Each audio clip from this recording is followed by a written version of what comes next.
Hey guys, Joe here, back to the Word. Today with a fun video, the church calendar, the liturgical year, the basics, its celebration cycles and seasons explained.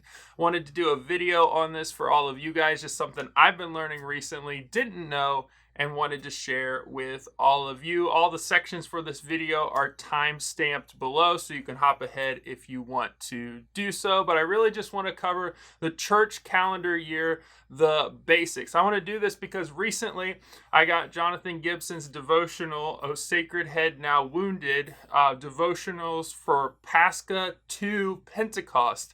And so that sent me into a study of the liturgical church calendar. He's a pastor over in England, in the UK, and so I just was investigating all these things and thought I would share what I was learning with all of you. So I'm not going to go deep into the origins of each one of these days, or which tradition practices which days or when, or even their different faith practices around those days. I just want to go after the basics. I'm doing that because I didn't have the church calendar really in my life, or the liturgical calendar, growing up. I grew up in a Bible church. I'm very thankful for faithful people who preached God's word, very biblical saturated, very much of a fundamental church, believing the fundamentals of the Christian faith. Now I'm a staff member at a Southern Baptist church. If you want to know more about my story and when I became confessionally Baptist and other things, you can check out a video. I'll link it in the description, my theological journey. But really, I didn't grow up with this. And so I know there are some churches and faith traditions that really have moved away from the church calendar, or don't really use it, or creeds, or those sorts of things. Really on the principle that people tend to embrace the shadow over the substance, which is Christ, to quote Colossians 2:17. There's a fascination we have as human beings with that which we can hold on to, that which we can see, touch, feel, experience. And sometimes we latch onto those things more so than focusing on Christ, focusing on what those things point to and what those things are used for. But I have found that the church calendar and even Jonathan Gibson's devotionals have been really helpful for me to focus on specific parts of what Christ has done for us and the biblical narrative. And so I want to share this with all of you. I'm also going to do a video, I want to in the future, on the Jewish or Hebrew Old Testament calendar. I think that would be also helpful, something I haven't investigated personally. And so when that video comes out, it'll be linked in the description below as well. This is Back to the Word. My channel exists to equip and encourage you to read the Bible, good books, and have conversations that truly matter. We're going to hop into the topic for today. So the liturgical year and church calendar. I'm going to start off with an image. I have up here an image that was posted by Matthew Barrett, who is a professor of Christian theology at Midwestern Baptist Theological Seminary. He posted this recently. I thought it was really good. It shows the calendar that we're used to in the United States and in the world today, January through December, but also how it lines up with the church calendar. You see there on your screen, Advent, Christmastide, Ordinary Time, Lent, Easter, Pentecost, and then Ordinary Time again. And what I was getting into as I started studying these is that each one of these has a focus and that prepares the church to celebrate different parts of Christ's story. And so I want to get into those and share different things and different celebrations that mark those time periods. So in brief overview, here are some of those things. So it starts out the church calendar. You'll see my notes scrolling on the side, is Advent. Advent is the time where we celebrate Christ's first coming, parousia, his first coming being incarnate, coming as a baby, but we also look forward to his second coming, his second parousia coming, and the parousia being the word in Greek being for coming. So Advent is celebrated on 4 consecutive Sundays, and it begins on the Sunday closest to November 30th and ending on December 24th. If you've ever used an Advent candle system, there are 4 candles. You light one every single Sunday leading up to Christmas, and then the Christ candle is lit on Christmas Eve. It says there on your notes, and I'm going to read it to you just to kind of enforce it. Advent is a season observed in most Christian denominations as a part of expectant waiting and preparation for both the celebration of the Nativity of Christ at Christmas and we look forward to the return of Christ at the second coming.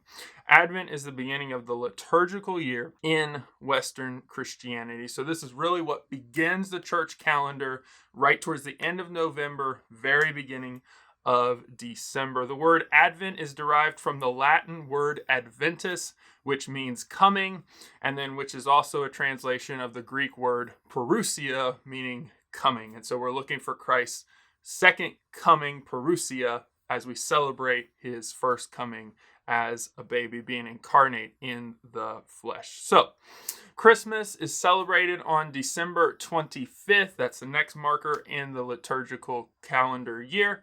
And so Christmas is an annual festival commemorating the birth of Jesus Christ. Most of us are used to this and celebrating Christmas. I grew up celebrating this as well. It's observed primarily on December 25th as a religious and cultural celebration among billions of people around the world. So why December 25th? You can go read way more articles on the history of Christmas, how this was developed. But just in brief, there are different hypotheses regarding the date of Jesus' birth, and in the early 4th century, the church really fixed the date as December 25th as the day they would celebrate Christ's birth, which corresponds to the traditional date of the winter solstice on the Roman calendar. So there's a bit of history. You can go dig up more if you want to research it all out.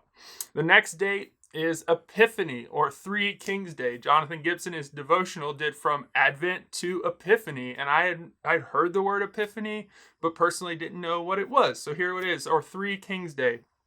Epiphany is celebrated 12 days after Christmas on the 6th of January, or January 19th for some Orthodox churches who have Christmas on the 7th of January when they celebrate.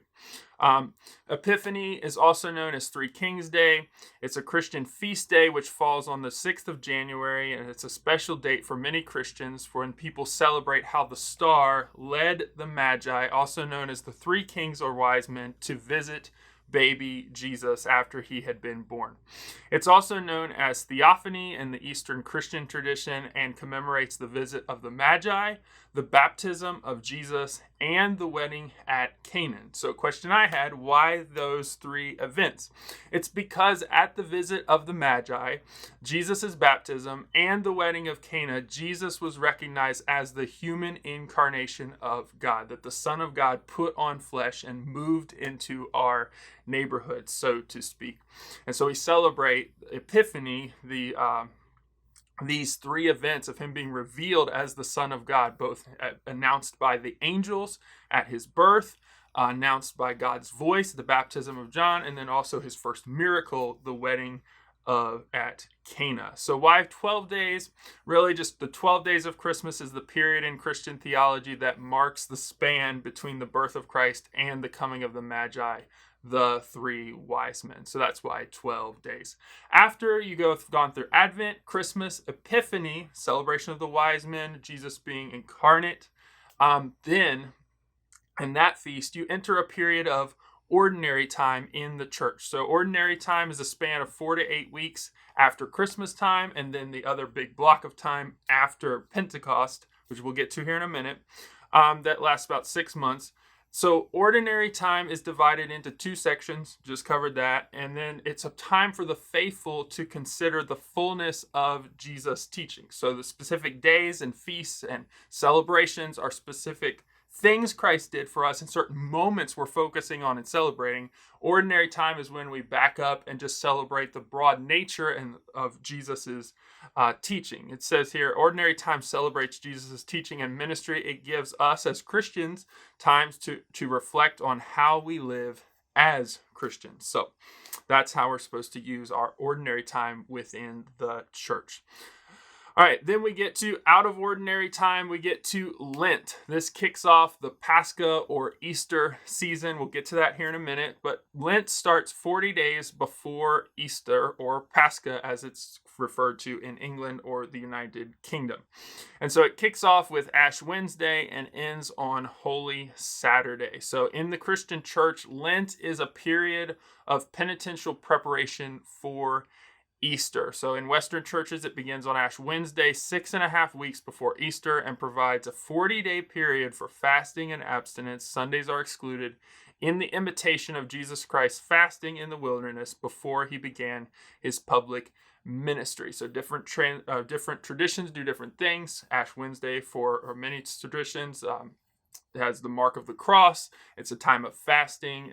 But it is a good 40-day marker period, even if you don't do some of those things, to mark out Jesus's time of fasting in the wilderness, kind of before he prepared for his ministry. It's a time for us to remember that time for the work that he was coming to do on the cross, which prepares us for Holy Week. So a week from Palm Sunday to Easter/Resurrection Sunday. This is the most sacred week in the liturgical year in Christianity. For all Christian traditions, it is a movable observance. So why is it movable? It's because it's based off of the Jewish solar and lunar calendar. So we'll get into that here in a minute. So Pascha/Easter. So celebrated the first Sunday after the spring or autumnal equinox, depending on the hemisphere where one lives. So because the Jewish calendar functions based on the lunar and solar cycle, the spring or autumnal equinox. So I'm in the United States. It would be the spring equinox for us. It's the day that markates the equal day and night because the sun is right over the equator, and then we are getting ready to enter the spring season. Obviously, if you are south of the equator, it would be the autumnal equinox. And it's because of the Jewish calendar, and then it can occur because of that movable section between March 22nd and March 25th every year, depending on when the equinox falls. The word Pascha and its derivatives is the most widespread term for the celebration called Easter in England. So that was the term that initially sent me on this kind of investigative journey. And it's derived from the Aramaic name for the Jewish celebration known in English as Passover. So days included in the Pascha/Easter season briefly here. Lent, which kicks off the season. We've already talked about that, 40 days before Easter. Palm Sunday is the 6th Sunday of Lent. Holy Monday and Holy Tuesday are in that week. Holy Wednesday, also known as Spy Wednesday, for when Judas sold out Jesus to the religious leaders. Then you have Maundy Thursday. The word Maundy comes from the Latin word mandatum, which in English means mandate. And so what we have is Jesus in the upper room, John 13-17. Jesus gave his disciples, "The new commandment I give to you, a new mandate to love one another as I have loved you," after washing the disciples' feet. Then we have Good Friday, the day Jesus died on the cross. Holy Saturday, Jesus in the tomb. And then Resurrection Sunday/Easter Celebration Sunday. Then also part of the Pascha/Easter season, we have Ascension Sunday is celebrated 40 days after Easter Sunday. And then Pentecost Sunday, 50 days after Easter Sunday. A short little bit about each one of those. Ascension Thursday or Sunday occurs 40 days after Resurrection Sunday. So it's officially a Thursday, but it's often celebrated by the church on the 6th Sunday after Resurrection Sunday. So there's the history of it right there I have for you. Following the account of Acts 1:3, that the risen Christ appeared 40 days prior to his ascension, is traditionally celebrated on a Thursday, the 40th day of Easter, after Easter, although some Christian denominations have moved that celebration to Sunday. Then you have Pentecost, ends kind of the next thing in the liturgical calendar is Pentecost. It's celebrated 50 days after Passover, and it's celebrated by the church on the 7th Sunday after Resurrection Sunday, which commemorates when the Spirit came upon the church at the day of Pentecost, which also coincides with a Jewish feast day. So the Feast of Weeks, the Feast of Pentecost in Greek, was the Old Testament celebration of first fruits. You see it there on your notes where it's found in Exodus.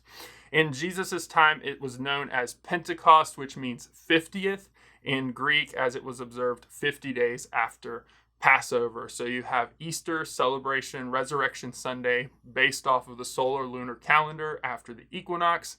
Then 40 days after that, we celebrate Ascension Sunday, the day Jesus went back up into heaven. And then about a week later, 50 days after Passover, we celebrate Pentecost, which coincides with the Jewish celebration of first fruits, so known as 50 days after Passover.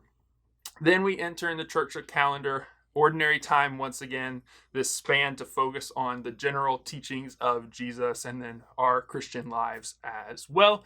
And then that sets us up through that whole period to look forward to the beginning of the Church Liturgical Calendar again in Advent. So that's the content for this video. I really enjoyed learning a lot about it. I would love to hear from you guys. What did I miss? And then what did you learn? Did you learn something new from this video? If your church uses the liturgical calendar and there's something I missed or a little bit of history or tidbit or something that you all do to celebrate one of these days or times, I would love to hear about it in the comments because I'm learning about this and just wanted to share what I was learning with all of you. Also, don't forget, as soon as it's up, I'll link to the Jewish calendar / Hebrew Old Testament calendar. I think that's really helpful, something that I wanted to learn about. So once I'm done prepping that video, I'll be sharing it with all of you and linking it below in the video description. With that, until next time, continue to read, treasure, follow the word. God bless, and I'll see you guys soon.